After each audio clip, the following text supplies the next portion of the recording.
Majelis Wali Amanat Universitas Hasanuddin secara resmi meluncurkan dan mensosialisasikan tata cara pemilihan rektor Unhas periode 2026-2030.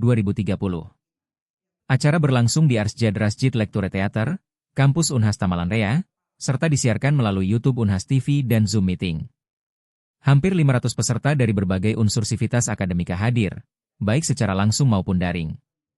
Ketua Panitia Pemilihan Rektor, Profesor Dr. DRG Hasanuddin Tahir, MS, SP Prio, K, menegaskan komitmen panitia menjaga transparansi dan akuntabilitas. Kami berharap proses ini menghadirkan pemimpin terbaik untuk menjawab tantangan Unhas ke depan, ujar Profesor Hasanuddin.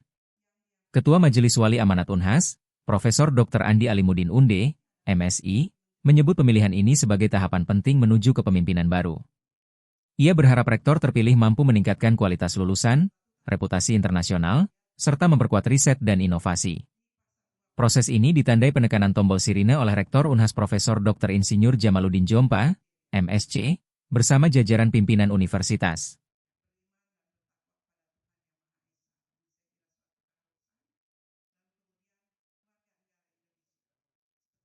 Download Tribun X sekarang, menghadirkan lokal menjadi Indonesia.